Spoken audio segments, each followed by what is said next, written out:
Je suis Jonathan Pitroapa, international burkinabé. Vous regardez Brakissa Rencontre.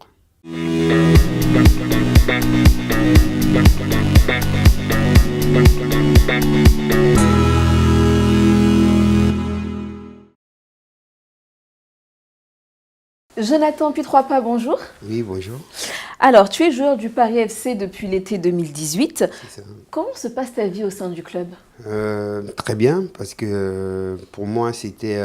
bon, j'avais l'ambition de revenir ici. Pourquoi? Parce que à un moment donné, j'ai contracté une blessure qui m'a freiné un peu dans ma carrière. Et j'ai signé en Belgique pour 6 mois. Mais bon, je pense que les 6 mois que j'ai fait en Belgique, ça m'a permis de mieux me préparer physiquement pour mieux revenir. Mais bon, je prenais pas trop de plaisir. Donc à un moment, j'ai fait le choix parce que je connaissais déjà le groupe. Donc je me suis dit pourquoi pas rejoindre le Paris FC parce qu'on m'avait permis déjà de passer par les entraînements ici pour ma remise en forme. Et je savais que c'était des bons jeunes, un bon groupe qui travaillait bien ensemble. Donc ça m'a incité à vouloir aussi prendre ce risque de venir pour apporter un plus à l'équipe. Alors tout le long de cette interview, on va revenir sur les faits marquants de ta carrière. Alors le football est entré assez tôt dans ta vie. Oui. Tu as commencé à jouer au sein de l'Académie Planète Champion à Ouaga, il me semble, voilà. Oui. Et tu as qualifié cette étape de ta vie de footballeur comme, je cite, la clé de ta réussite. Explique-nous pourquoi. Je pense que voilà, le fait de commencer déjà par un centre de formation, ça m'a permis de savoir que le football, je pouvais vraiment faire un métier à temps plein et puis réussir en tant que joueur professionnel parce que j'adorais le football quand j'étais tout petit, mais je jouais juste pour prendre du plaisir. Et quand j'ai intégré le centre, j'ai eu beaucoup plus d'ambition et le fait de voir, je suivais beaucoup plus le championnat européen donc, et je regardais aussi les matchs de l'équipe nationale. C'est ce qui m'a poussé aussi à vouloir réussir. Donc, ça m'a permis de travailler parce que au centre, on avait les conditions qu'il fallait pour vraiment réussir. Donc, c'était un centre de formation sport-études. Ça nous a permis aussi de nous préparer quand on va arriver en Europe, de pouvoir s'intégrer parce que c'était important aussi de continuer l'école. Alors, on continue. Heureusement, quelques années plus tard, donc, tu es recruté en Allemagne, on l'a dit à Freiburg. Et c'est assez compliqué parce que tu as un statut de remplaçant et le club ensuite est relégué en 2e division. Alors, comment expliques-tu tes débuts si difficiles sur le sol européen? C'était compliqué, mais bon, j'ai eu la chance quand je suis arrivé à Fribourg, j'avais déjà un coéquipier burkinabé, Wilfried Sanou, qui était déjà là avec deux autres joueurs maliens, Soumaïla Koulibaly et Boubacar Diarra. Donc ça m'a permis de m'intégrer facilement parce que vu que voilà, ils parlaient déjà le français.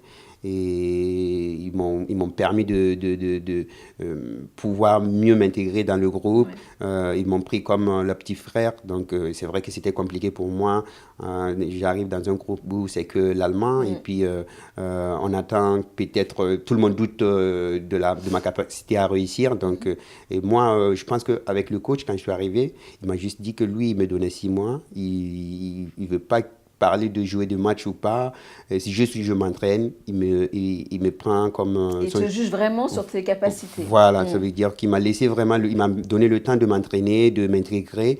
Et il m'a toujours dit qu'à un moment donné, vu qu'on était relégué, il m'a dit que c'était ma chance voilà, qu'on soit relégué parce que ça va me permettre maintenant de prouver mes qualités parce qu'on était en ligue inférieure. Voilà, donc justement, le club est finalement relégué. Mais cette relégation, donc justement, c'est ce que tu viens de dire, est au final, on va dire, une super occasion pour toi, car tu te relèves en 2e division et les bonnes nouvelles s'enchaînent. Et d'ailleurs, à ce propos, je vais te rappeler une date qui est le 7 octobre 2006. Qu'est-ce que ça t'évoque? Je pense que c'est ma première sélection en équipe nationale.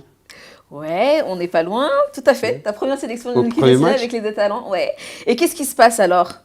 Oui. On gagne contre le Sénégal et c'est vrai que je provoque le penalty et on gagne 1-0 parce C'est que ça. c'était mon premier match chez moi où beaucoup de gens ne me connaissaient pas parce que j'ai pas eu à jouer des matchs quand j'étais plus jeune avec l'équipe nationale des moins de 15 ou des U17, tout ça.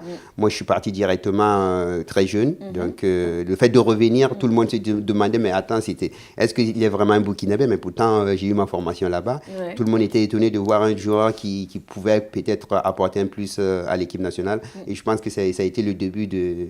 Ben ouais. et voilà. Donc la presse parle à ce moment-là de l'effet Jonathan. Et comment tu l'as vécu? Honnêtement, c'était le meilleur moment parce que ma première sélection, je finis un match et tout le peuple est content de voir un joueur qui peut faire la différence, qui peut apporter un plus à l'équipe. Honnêtement, parce que quand je finis le match, mon coach de Fribourg, il était même venu voir le match parce qu'il voulait obligatoirement que je rentre avec lui juste après le match.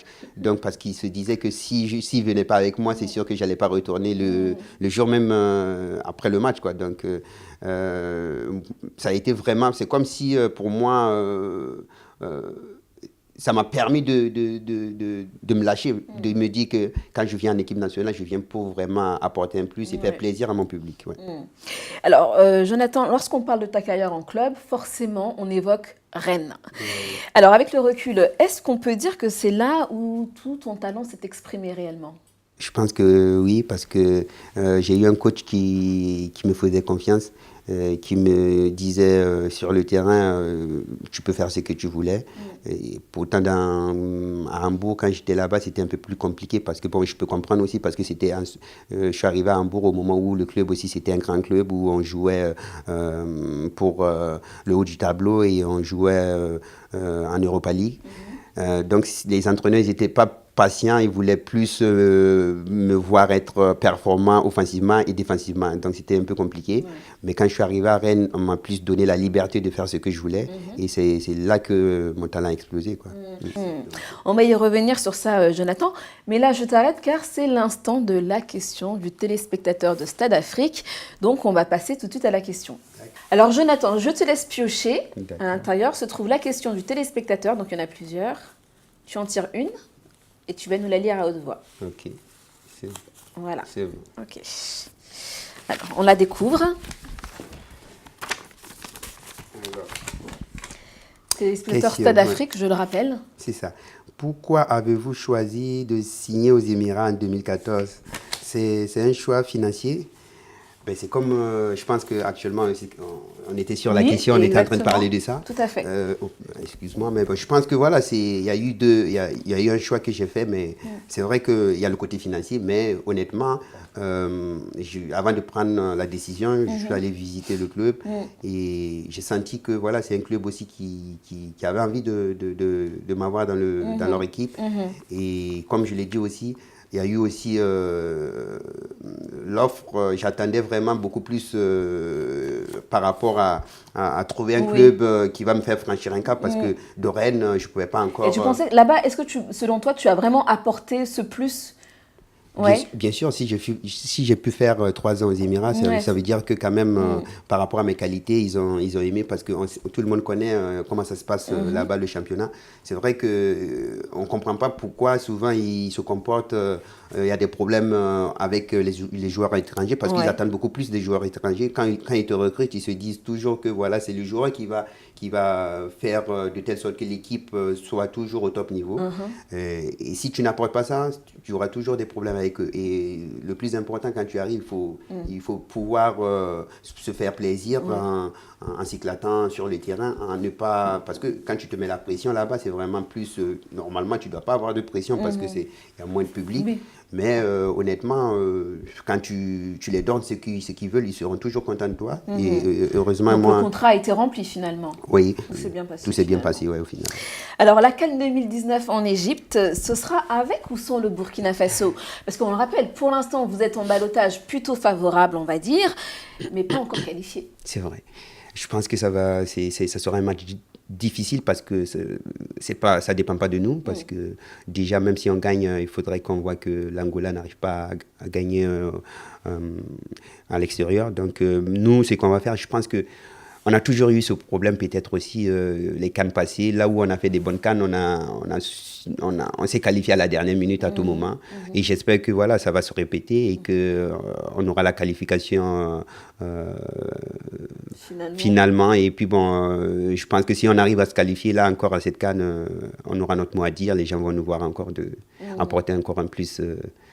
Les Italiens n'ont pas encore dit leur dernier mot. Oui, obligatoirement, parce que ça fait quand même 5 ans bon, plus de 5 ans, parce qu'on a au moins 5-6 cadres avec qui j'ai joué depuis 2007, comme on a dit.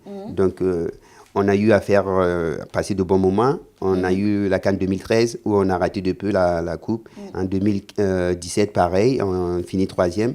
Je pense que si là, on arrive à se qualifier en 2019, il faut avoir encore l'ambition de vouloir aller quand même...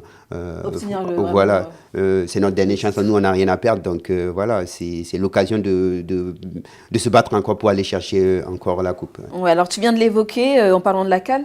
Avec le recul, qu'est-ce que tu penses qu'il vous a manqué en 2013 pour remporter la finale face au Nigeria? Qu'est-ce qu'il a manqué là? Fraîcheur. Je pense qu'on est arrivé à la finale, on était émoussé parce que physiquement, mentalement, il y a eu, même moi, parce que déjà, la finale, je me disais que je n'allais pas jouer, mais on a eu à faire 2 prolongations sur un terrain qui était compliqué. Et honnêtement, j'ai joué la finale, je ne sentais pas mes jambes. Donc, c'était compliqué vraiment de pouvoir faire une action.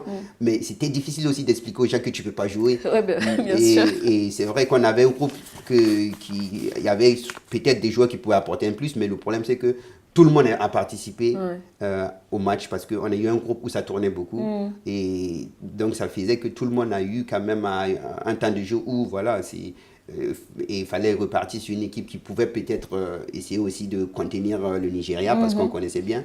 Mais je pense que j'ai joué la finale avec à moitié, à 50%.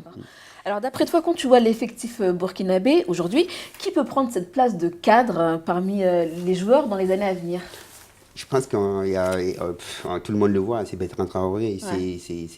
Actuellement, c'est le joueur que je pense que, voilà, qui doit prendre l'équipe pour montrer que, voilà, qu'il doit faire beaucoup gagner l'équipe avec ses qualités, parce que c'est un joueur talentueux, tout le monde le voit. Je pense que c'est un joueur qui mérite encore d'être plus mis en avant, parce que on parle moins de lui, mais je pense que Bertrand, c'est l'un des joueurs capable de faire la différence à tout moment.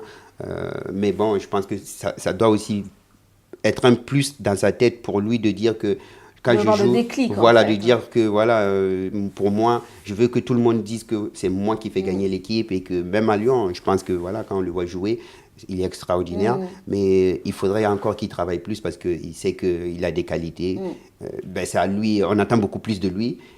Même moi, en tant que joueur, on est passé tous par ça. C'est vrai que souvent, les coachs, ils attendent beaucoup plus. On dit oui, mais avec tes qualités, tu peux encore être meilleur. Mais en tant que jeune joueur, vu que même moi, je suis passé par ça, c'est souvent compliqué d'accepter parce que tu te contentes de ton talent. Tu dis non, mais malgré tout, je suis bon, je n'ai pas besoin. Mais il faut donner toujours plus. C'est quand on prend de l'âge et qu'on gagne en maturité qu'on commence à comprendre tout ça. Mais bon, c'est comme on dit, il faut toujours continuer à travailler. Et j'espère qu'il pourra quand même apporter un plus parce que je sais que lui, si nous on n'est plus là, c'est à lui maintenant de prendre la relève et puis de tirer l'équipe vers le haut. Il faut avoir l'ambition et puis le courage de vouloir encore travailler.